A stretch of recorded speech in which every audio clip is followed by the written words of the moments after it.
Muy buenos días, hermanos. Gracias a Dios por este tiempo que nos permite estudiar su palabra. Déjeme contarle este relato. Se dice que un niño de entre 4 y 5 años se tragó una moneda accidentalmente y se le atoró. La mamá, hermanos, dice el relato que se puso muy desesperado tratando de sacar la moneda y no podía. Tenía otro hijo mayor que vino al momento y al ver la situación le empezó a decir a su mamá. Su mamá le dijo a este hijo, hay que llamar a un doctor, llamemos a un policía, llámale al vecino que venga y nos ayude. Y el hermanito con calma, hermanos, y mucha tranquilidad, le dijo a la mamá, mira, yo creo que necesitamos llamarle al pastor de la iglesia. La mamá lo voltea a ver y muy desesperada por la situación le dice, no necesitamos un pastor ahorita, necesitamos un paramédico, no un pastor. Y el niño, hermanos, le contestó, es que los hermanos de la iglesia siempre dicen que el pastor es muy bueno para sacar dinero. No soy un predicador, hermanos, que frecuente los asuntos del dinero. No frecuento estos temas por la polémica que puede ocasionar de que se piense que en esa iglesia solo se predica contra el dinero o a favor del dinero. Pero cuando es necesario se tiene que hablar. Y de acuerdo a nuestra serie que vamos a estar estudiando, que se titula la serie Tú y yo somos, hoy el texto corresponde hacia ese tópico. Tenemos la atracción, hermanos, toda la humanidad hacia el dinero y las posesiones. Son muy pocos los que no. Los que en verdad renuncian a todo tipo de posesiones y mueren en pobreza extrema son muy pocos. Y no es malo el dinero, hermanos, no vamos a decir que es malo el dinero. Claro que no son malas las posesiones, pero si no se saben manejar y si no se modera en este asunto, hermanos, y no se tiene bajo control, se vuelve un monstruo de acuerdo a la Biblia y hoy lo vamos a ver. Es como el descanso. Usted sabe que si descansa más de lo debido o más de lo necesario, el descanso se vuelve en pereza o holgazanería. Y nuestra cultura está impregnada de la idea de sí o sí que tú te hagas rico. Sobrevivir está bien, pero nos gusta más la idea de prosperar en un asunto financiero que sea de éxito y que miren que tenemos éxito. La historia de hoy, hermanos, Jesús va a tener un encuentro con un hombre y le va a dar una respuesta a la pregunta que este hombre le va a levantar. Como usted ve en pantalla, nuestra serie se titula Tú y yo somos. Hoy vamos a concluir con ella. Ya estudiamos que tú y yo somos en nuestras actitudes, refiriéndonos a Dios. Fue el primer sermón. El segundo fue tú y yo somos en nuestras prioridades. Dios quiere ser el dueño de nuestras prioridades. El de la semana pasada fue tú y yo somos en nuestros motivos. Él quiere ser el dueño, hermanos, de nuestros motivos.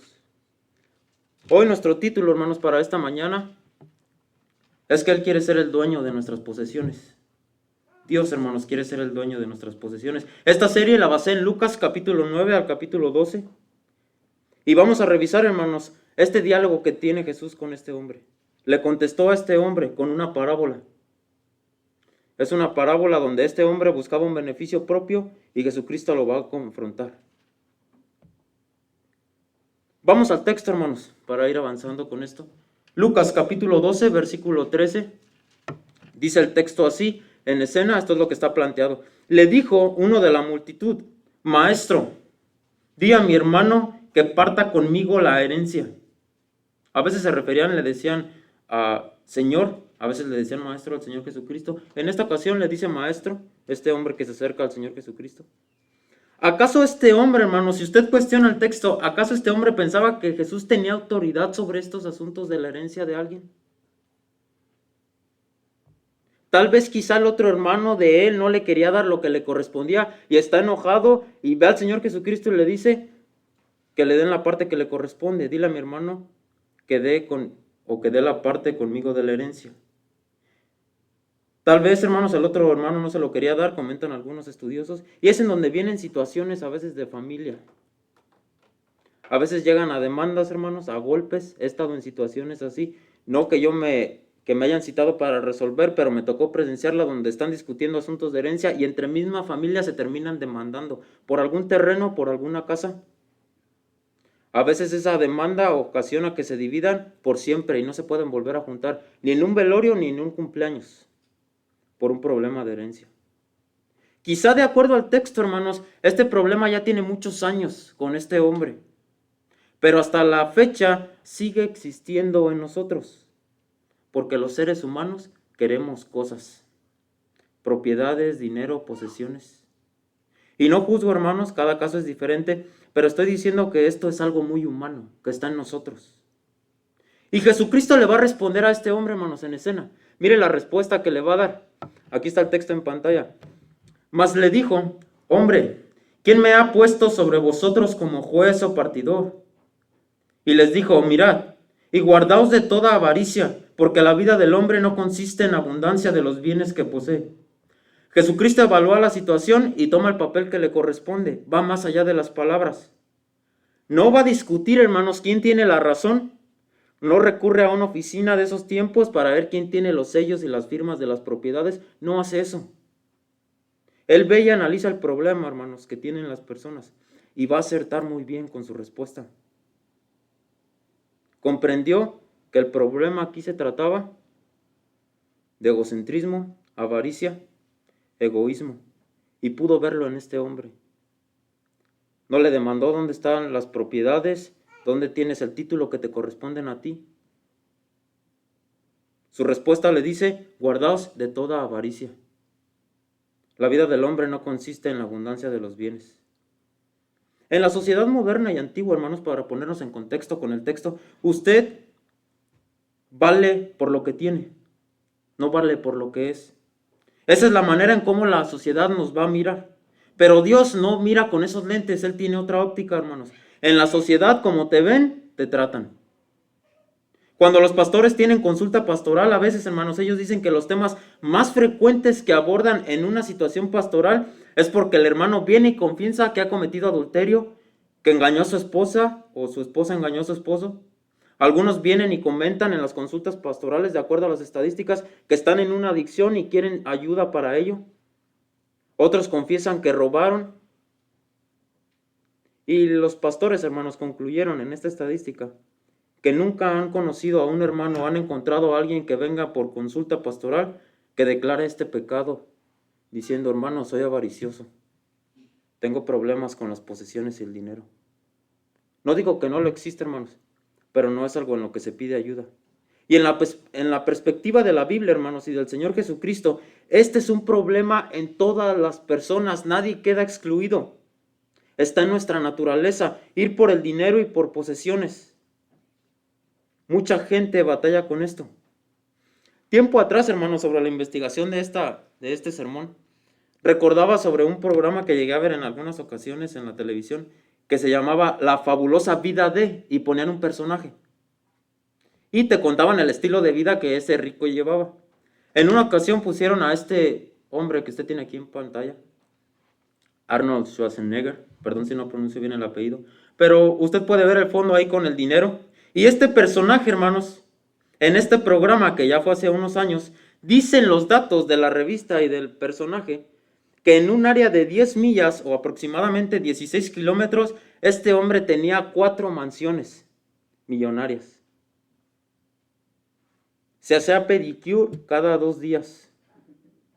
Tenía 151 relojes hechos a mano, exclusivamente diseñados por él, que valían más de $100,000 cada uno.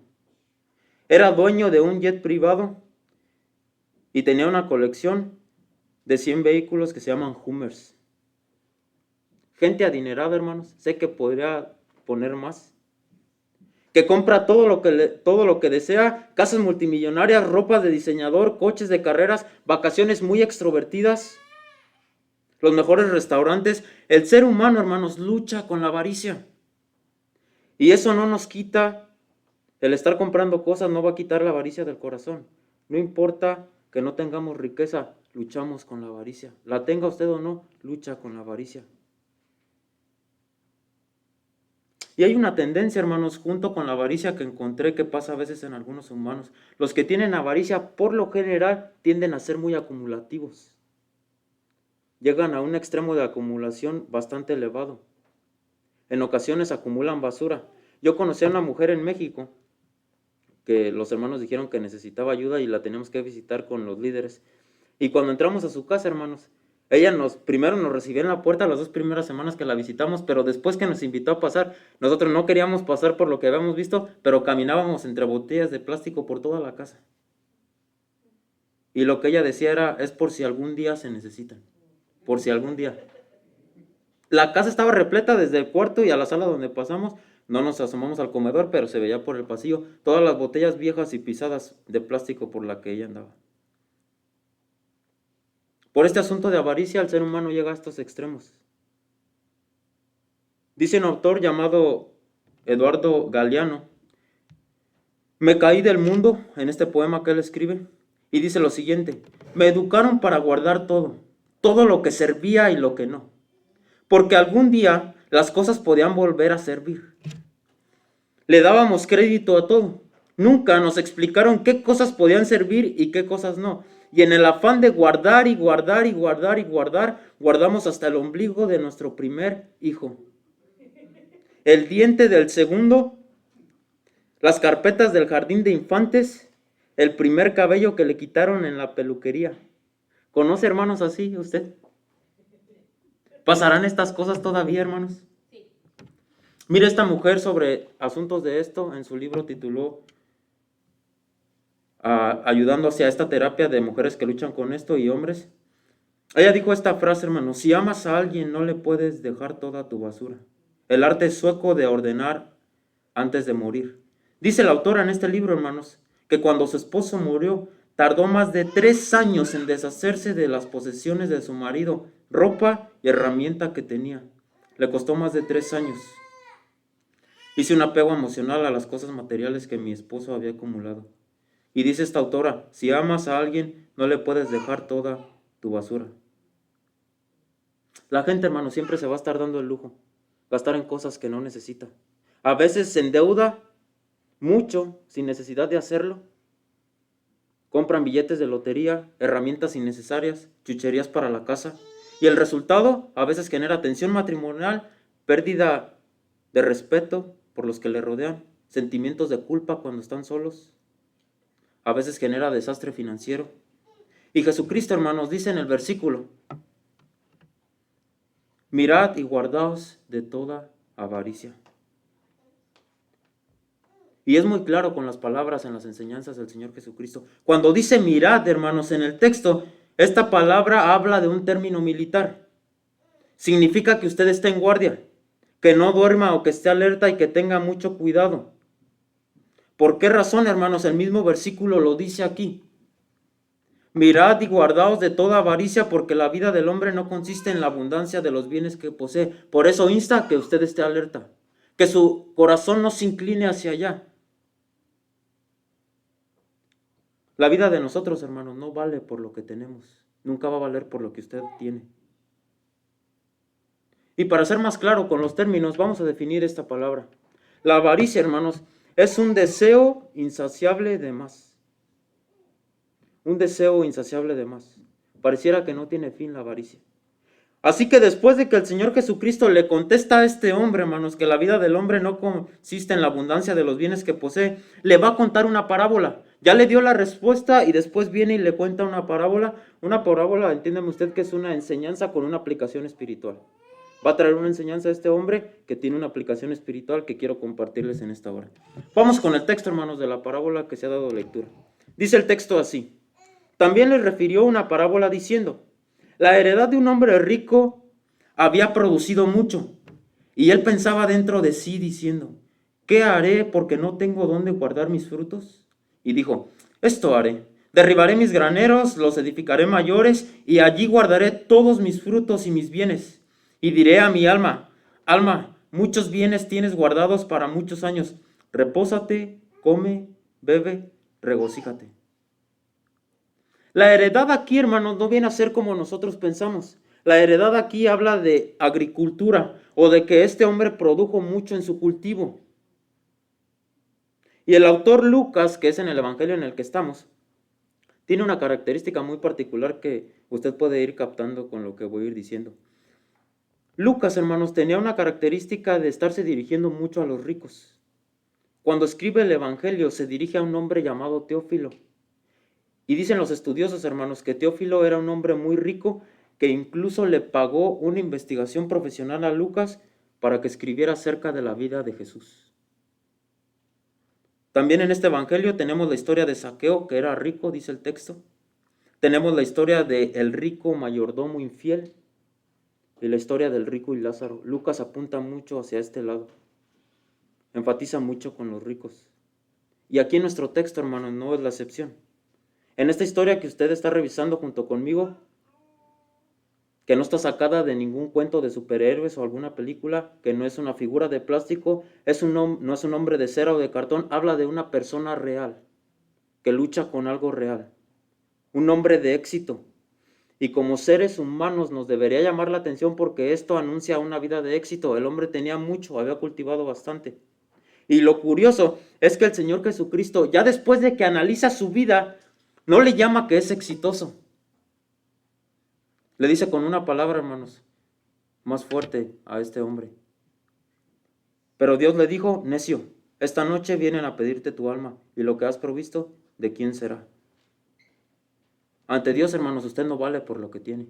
Este hombre tenía demasiado, y el Señor Jesucristo se atrevió a llamarle necio. Vayamos con la pregunta principal aquí, hermanos, para ir entendiendo la estructura. ¿Por qué Jesús le llama necio a este hombre? Número uno, no es porque tuvo prosperidad en lo que hacía. No le llamó necio porque tenía prosperidad,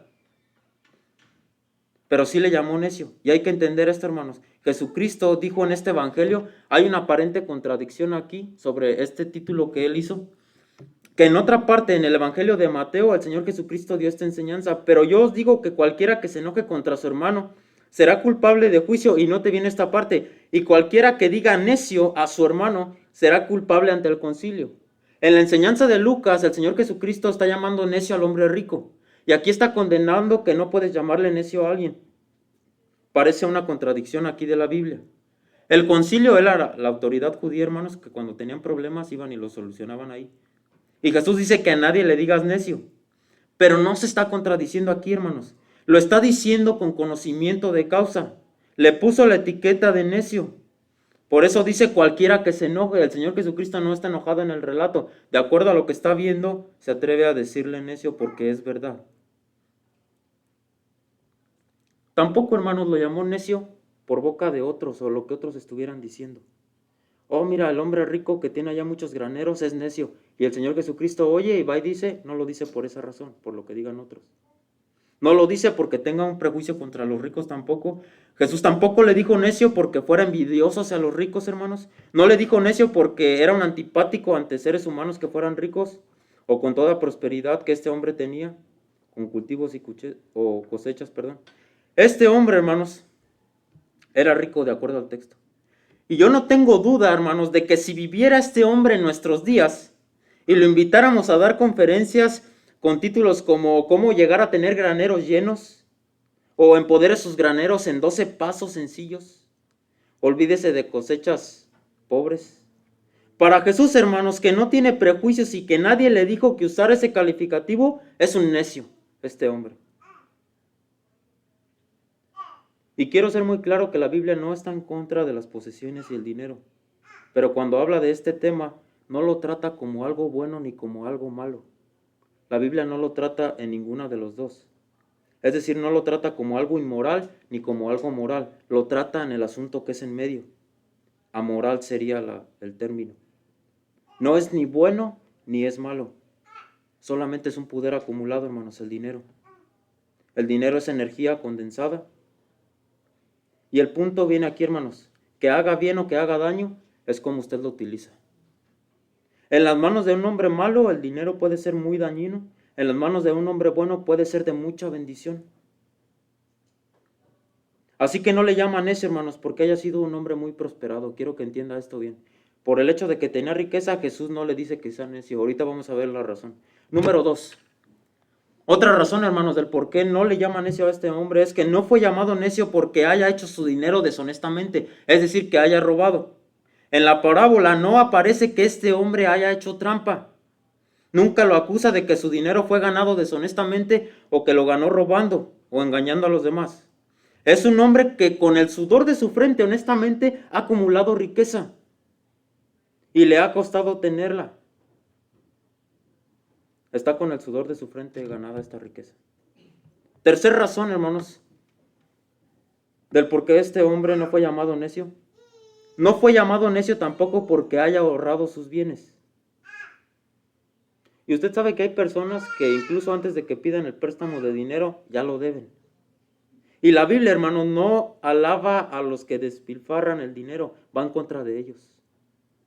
Un día Jesucristo alimentó a 5,000 personas, no sé si usted recuerda el relato, sin contar mujeres ni niños, solo varones. Les dio de comer a todos, hermanos, panes y peces, y cuando terminó de darles la comida, le dijo a los apóstoles, vayan y recojan todo lo que sobró. Dice el texto, hermanos, que recogieron entre 12 cestas de canastos. ¿Por qué hizo esto? Porque cuando hay mucho en abundancia, se desperdicia.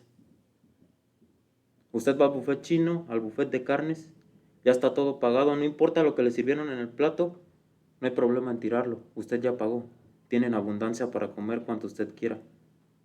Y el hombre del relato bíblico, hermanos, no desperdició su dinero. Hizo su dinero trabajando con esfuerzo, lo ha ahorrado, lo ha acumulado, o esta riqueza que ha hecho de los cultivos. Pero aquí viene la razón, hermanos, del por qué Jesucristo le llama necio. La razón, hermanos, por qué este hombre es necio ante los ojos del Señor Jesucristo es porque era un ateo práctico. Sí creía en Dios y sabía que existía, y entiéndame por ateo práctico lo siguiente, aquí les puse una imagen para hacerlo más didáctico. Están dos ateos aquí, el ateo teórico y el ateo práctico. El ateo teórico es aquel que niega a Dios con sus labios tal cual. Es aquel que dice que Dios no existe. Por lo general también dicen que Dios es un mito de los hombres y que no existe y no hay cómo comprobarlo. Y con sus labios testifica que Dios no existe. Este sería el ateo teórico. El otro ateo, hermanos, es el ateo práctico. No niega a Dios con sus labios, sabe que existe. Es más, hasta puede creer en Él, pero su estilo de vida niega a Dios. Sus labios sí lo testifican, pero su manera de vivir niega a Dios. Dios no ocupa su tiempo, no ocupa sus pensamientos, no ocupa sus finanzas, no ocupa nada en su vida. Sabe que existe, lo puede confesar incluso, pero su manera de vivir lo niega. Ese sería un ateo práctico, hermanos. Ateísmo práctico, el que niega a Dios con su manera de vivir. Quizás se para en la iglesia de vez en cuando hay una boda, algún funeral, algún evento. En su vida Dios no tiene ninguna sílaba, su estilo de vida no tiene parte conforme a los preceptos de Dios. Este hombre del relato bíblico, hermanos, de acuerdo al Señor Jesucristo, es necio por esto. Sabe que Dios existe, pero su manera de vivir no lo testifica. Mira cómo dice el pasaje, hermanos, volviendo al texto que estamos estudiando. Y él pensaba dentro de sí, diciendo, este hombre cuando vio toda su cosecha grande, le vino un único pensamiento. Este pensamiento que le vino nos permite ver el corazón de este hombre, hermanos. El dinero cambia a las personas. El dinero le hizo ver la vida de manera diferente y el dinero tiene la capacidad también de hacerlo con nosotros, aunque usted sea cristiano. Alrededor de los años 60, hermanos, estuve haciendo esta investigación. No sé si sea muy precisa con los datos que voy a dar, pero sé que usted puede corregirlo ahí en su pensamiento. Hice esta investigación de cuánto costaban las cosas alrededor de los años 60 aproximadamente. ¿Cuáles eran los precios que había en las tiendas? Por ejemplo, y fuera de las tiendas, una casa en aquellas décadas, hermanos, en aquellos años, en los años 60, de acuerdo a los datos, costaba $8,600 una casa en este país. Un carro Ford comercial costaba entre $1,500 a $2,500, sacado de agencia 0 millas. Un galón de leche, hermanos, dicen estos datos, costaba 92 centavos de dólar. El galón de gasolina estaba en 21 centavos. Un pan de barra en 17 centavos de dólar. Una carne llamada tibón, la libra la daban a 95 centavos de dólar. Así que podríamos decir, hermanos, cómo han cambiado los precios. Pero los precios, hermanos, no son la única cosa que cambian. El dinero también puede cambiar a las personas. Nos puede volver egoístas, ávaros. Estar desenfrenadamente buscando dinero y posesiones puede llevar a que su corazón se haga codicioso, muy avaricioso, lleno de codicia. Y se empieza a convertir, hermanos, en un sustituto de Dios. Vamos a estudiar a este hombre, hermanos. El problema de este hombre, número 1, era ambicioso. Esto es muy claro en el texto. Mire lo que dijo este autor, le puse esta frase aquí en pantalla. El problema de este hombre, hermanos, que es ambicioso, dice este autor llamado Harry Lloyd. Doy gracias a Dios por vivir en un país donde los sueños se hacen realidad. No niega que se hacen realidad los sueños. donde el fracaso a veces es el primer paso hacia el éxito. Lo que me interesa es esta parte subrayada. Y donde el éxito es solo otra forma de fracaso si olvidamos cuáles deberían ser nuestras prioridades. Una vez que llega el éxito, no pierdas de vista cuáles son tus prioridades. Hay personas, hermanos, que llegué a conocer, especialmente muy cercanas, donde emprendieron un negocio y gracias a Dios, hermanos, les fue bien y ese negocio se terminó convirtiendo en 3 o 4 negocios más.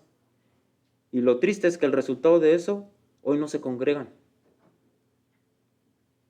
Llegó el dinero, se volvieron diferentes. Así que para este hombre, hermanos, de nuestro texto, creo que el título adecuado sería El fracasado exitoso.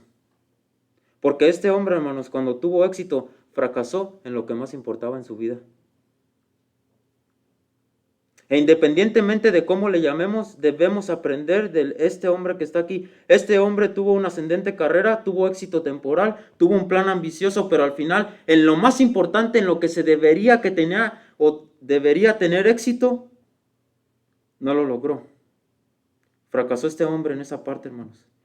El texto también nos va a dejar que aparte de ser ambicioso, hermanos, este hombre era muy egoísta y codicioso. Es muy claro en el texto. De hecho, lo traté de ver en inglés, no entiendo mucho en el texto en inglés, pero coloqué aquí, hermanos, lo que debería ser correcto. Usted sabe que en el español no usamos el pronombre cuando lo vamos a hablar. Por ejemplo, decir, vine ayer a buscarte, no decimos yo vine ayer a buscarte. Solamente con decir vine ayer, entendemos. Pero en el inglés sí tiene que usar a fuerzas usted el pronombre. Cuando usted lo lee en inglés este texto y lo traducimos al español con el pronombre, hermanos, mire cuántas veces este hombre se cita a sí mismo. Dice aquí, ¿qué haré yo? Número 1. Porque no tengo yo dónde guardar mis frutos. Van 2. Y dijo, esto haré yo. 3. Derribaré yo mis graneros. 4. Y los edificaré yo. 5. Mayores, y allí guardaré yo todos. Número 6. Mis frutos y mis bienes. Y diré yo a mi alma. 7 veces este hombre en este corto párrafo se cita a sí mismo. Cada verbo donde este personaje habla, hermanos, le puso su pronombre. Y usted lo puede ver ahí. 7 veces se dice a sí mismo yo y 5 veces se dice mío, mis. Yo voy a hacer esto, yo voy a hacer aquello. Lo mío, lo mío, lo mío. En todo el lenguaje que habla, hermano, usted lo puede ver en el texto. Nunca menciona a Dios. No se acuerda de Dios. No hay ninguna referencia en el texto a Dios, hermanos, aquí. Y esto nos hace concluir que es una persona que está pensando en sí mismo, muy codicioso, muy egocéntrico. Otra cosa, hermanos, que rescatamos aquí. Este hombre nunca pensó en la eternidad, solo pensaba en él. No pensó en Dios, no pensó en cómo beneficiar a alguien más con su riqueza, no pensó en hacer bodegas grandes para bendecir a otros. Pensó en disfrutar y gozar del momento.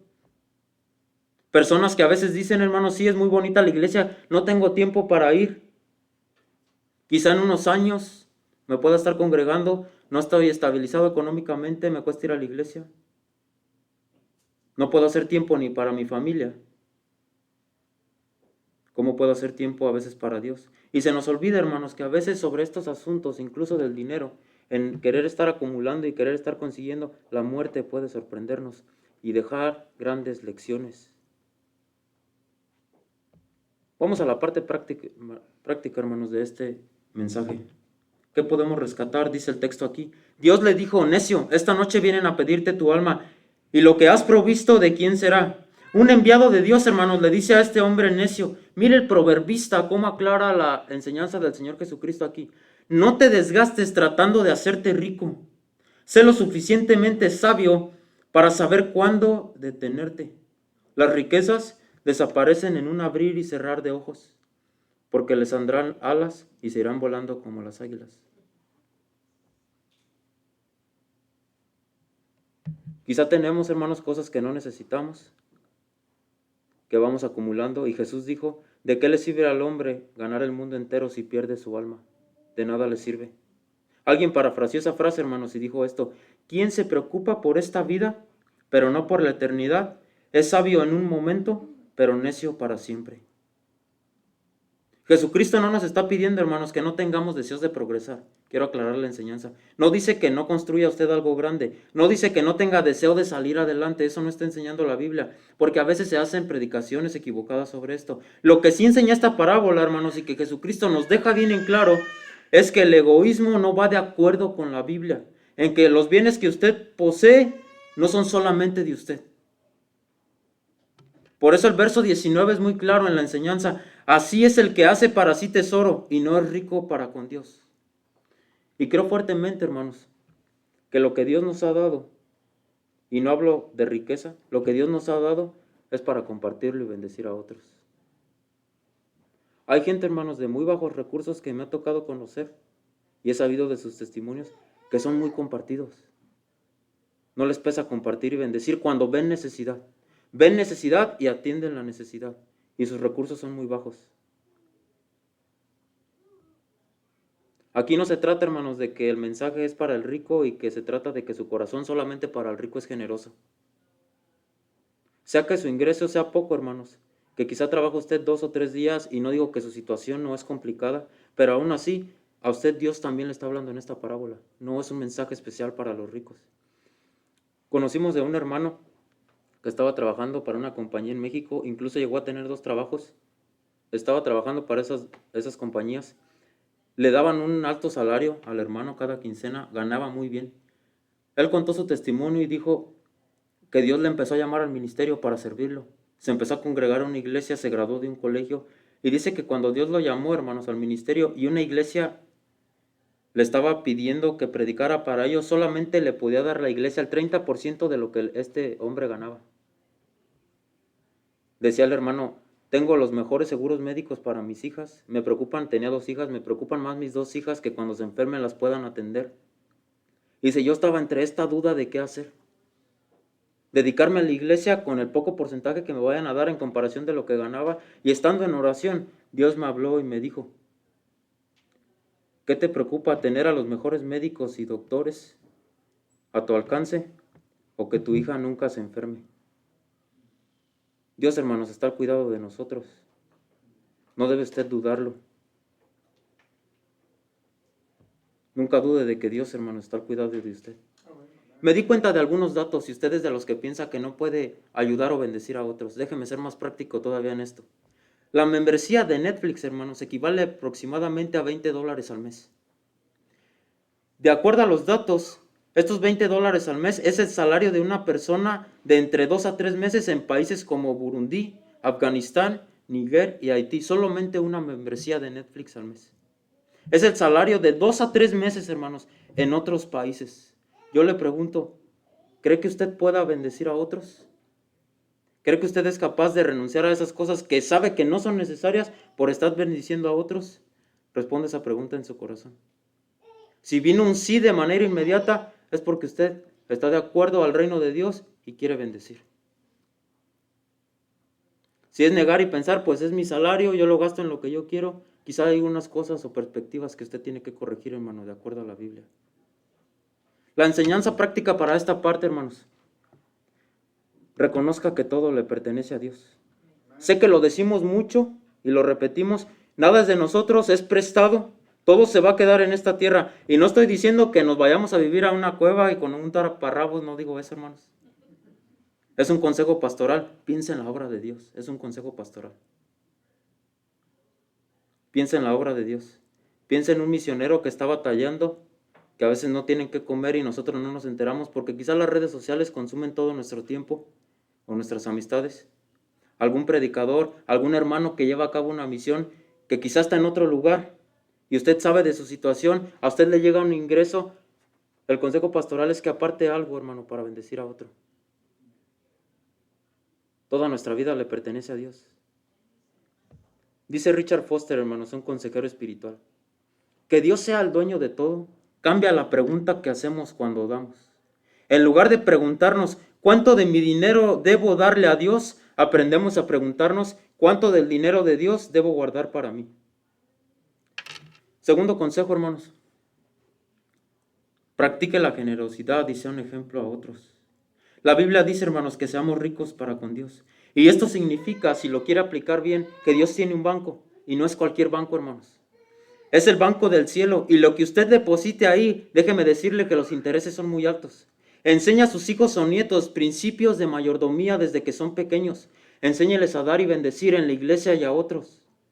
Dijo un predicador americano, hermanos, lo escuché en una conferencia, que cuando él era niño, su papá hacía algo muy aleccionador que para él quedó muy marcado. Dice, los fines de semana entre el viernes y el sábado me daba $1 en monedas. Y lo hacía en monedas para que al menos yo me acordara de sacar una moneda y cuando fuera el tiempo de ofrenda lo diera. Era un niño, hermanos, de entre 5 y 6 años, que le estaban enseñando a dar desde pequeño. Es responsabilidad suya como padre que cuando tiene a los hijos bajo su educación, los enseña a bendecir tempranamente. Practicar la generosidad le va a ayudar a sanar el problema de avaricia, hermano, con el que todos luchamos con este problema. Tercer consejo, hermanos, con este termino. Viva su vida con la eternidad en mente. El dinero a veces nos puede crear un vacío. Los romanos incluso decían, hermanos, que el dinero es como el agua del mar. Cuanto más bebe uno, más sed provoca.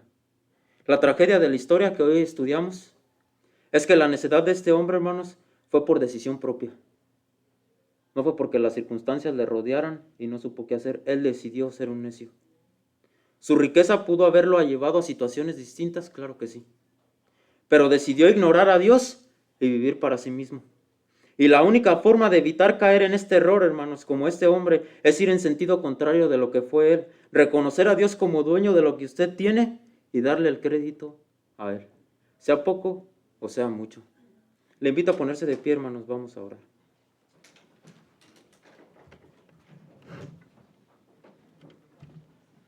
Amado Dios, hoy estamos ante usted un domingo más, aprendiendo de su palabra, estudiando esta hermosa parábola que usted nos dejó escrita.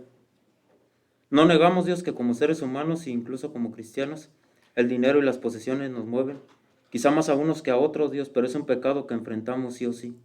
Está en nuestra naturaleza. Y es nuestra responsabilidad ir en contra de él y no dejar que la avaricia, Dios, el egoísmo o la codicia nos controle y nos gobierne. Yo le pido, Dios, por mis hermanos que están aquí, los que verán la transmisión o la prédica, que les ayude, Dios, a ser conscientes de todo lo que tienen, de todo lo que usted les ha bendecido, de cuán bueno se ha mostrado para con ellos, que no se olviden que solamente es prestado y que es con el único propósito de bendecir a otros para que su reino crezca.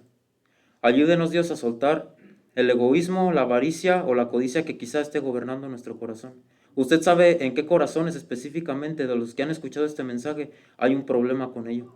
Deles fortaleza, Espíritu Santo, para que puedan ir en contra de él. Que no sea el dinero, no sean las posesiones lo que nos mueva. Que sea el amor por su obra, Dios, lo que nos motive a servir. No sea por un interés personal o propio. Ayude a mis hermanos junto conmigo a poder estar luchando contra estos pecados que siempre estamos enfrentando. Gracias por el estudio de su palabra. Gracias por la predicación, Dios, que pueda ser atesorada en nuestra mente y sobre todo puesta en práctica. En Cristo Jesús, Dios, le amamos, bendecimos y exaltamos su nombre. Sea la gloria siempre para usted. Amén. ¿Puede tomar su lugar, hermano?